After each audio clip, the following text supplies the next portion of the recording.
नमस्कार. आता आपण आलो आहोत प्रशिल जाधव या मुलाकडे आपण सध्या बसलेलो आहोत. प्रशिल जाधवची कामगिरी जी आहे ते कराटे चॅम्पियन स्पर्धेमध्ये त्याने गोल्ड मेडल जे आहे ते मिळवलेले आहे. आंतरराष्ट्रीय स्पर्धेमध्ये त्याने भाग घेतला होता आणि त्याच्यानंतर त्याच्या काय भावना आहेत हे आज आपण त्याच्याकडून जाणून घेणार आहोत. सायना नेहवाल या प्रसिद्ध टेनिसपटूच्या हातून त्याला हे गोल्ड मेडल जे आहे देण्यात आलेलं आहे. प्रशिल, काय सांगशील या प्रवासाबद्दल? हे मेडल मिळवण्यामध्ये कशा पद्धतीने तुला तुझ्या कुटुंबाची किंवा प्रशिक्षकांची काय मदत झालेली आहे?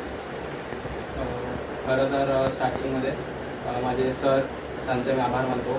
प्रतीक राऊत आणि वेंगुर्लेकर सर, संदीप वेंगुर्लेकर सर आणि माझे पप्पा, माझे वडीलसुद्धा खूप मेहनत घेतात माझ्यासाठी आणि पूर्ण परिवारसुद्धा माझा खूप सपोर्टिव्ह आहे. आणि हे कराट्याचं प्रशिक्षण सुरू केलेलं आहे आणि कसा होता आतापर्यंतचा प्रवास?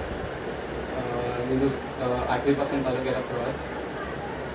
आता सरांनी कोचिंग दिल्यामुळे मी आता एवढा हळूहळू पुढे कशा पद्धतीचं तुला मार्गदर्शन लाभलेलं आहे, कुटुंबाचा काय सपोर्ट आहे आणि कशा पद्धतीने तू या बेल्टपर्यंत पोहोचलाय? आता मी सध्या ब्लॅक बेल्ट आहे, फर्स्ट बेल्ट. आणि सर वगैरे खूप मेहनत घेतात माझ्यावर. फॅमिलीचा पण खूप सपोर्ट असतो आणि ते प्रत्येक फॅमिलीत असे ताणे वगैरे मारतात की अभ्यास कर वगैरे. तसं माझ्या म्हणजे सपोर्ट भेटतो की असं तेच कर, तसं काय नाही बोलत. खूप सपोर्ट भेटतो. साधारण किती वर्षांचा होतास तेव्हापासून तू हे कराट्याचं प्रशिक्षण घेतोयस? 8 वर्षाचा. बरं. हे करत असताना तुला अभ्यासात काही अडचणी येतात की आणखी काही असं फॅमिलीचा दबाव वगैरे असं काही होतं का? फॅमिलीचा दबाव नाही मला. अभ्यासात मला स्वतःहून म्हणजे येतात अभ्यास करताना, पण फॅमिलीचा दबाव नसतो. बरं, आता शैक्षणिक वर्षात नक्की काय शिकतोयस? आता मी 12वी सायन्स शिकतो. आता त्याची बोर्डाची परीक्षा दिली.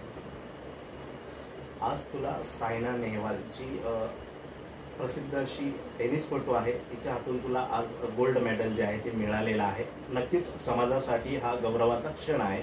त्याबद्दल तुझं काय मत आहे आणि कशा पद्धतीने तू ही मजल गाठलेली आहे आणि तुझ्या काय भावना आहेत ते सायना नेहवालच्या हातून तुला हे पदक मिळालेलं आहे? खूप बरं वाटलं की ते मोठे खेळाडूने हे दिलं, टेनिसपटू आहे. टेनिसपटू सत्कार केला माझा. असंच मला पुढे मोठी भरारी घ्यायची अजून.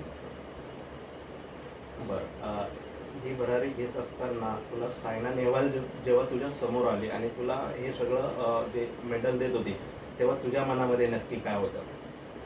भीती होती थोडीशी, म्हणजे नर्वसनेस थोडी, पण थोडंसं बोलणं वगैरे झालं तिकडे. तर नक्कीच हा होता प्रशिल कविता अजय जाधव, असं याचं नाव आहे. 12वीमध्ये आता सध्या शिक्षण घेतोय आणि साधारण 8 वर्षावयाचा जो असताना तेव्हापासून त्याने कराटेचं प्रशिक्षण घ्यायला सुरू केलं. संदीप वेंगुर्लेकर कराटे क्लासेसचे त्याचे प्रशिक्षक आहेत. अतिशय चांगल्या पद्धतीने शिकवलं जातं. फॅमिलीचाही सपोर्ट त्याला लाभलेला आहे आणि याच सपोर्टच्या जोरावर आज त्याने राज्यस्तरीय जी स्पर्धा आहे त्यामध्ये सुवर्णपदक जे आहे ते मिळवलेलं आहे. अशाच काही ज्या समाजातील मुलं आहेत त्यांनी सुद्धा अशाच पद्धतीने ही भरारी मारावी, ही उंच भरारी घ्यावी असं प्रशिलचं मत आहे. आणि अशाच ताज्या घडामोडी आणि बातम्या पाहण्यासाठी आपलं चॅनल सबस्क्राईब करा आणि पाहत राहा. APS मराठीसाठी अमोल रायपुरे, पालघर.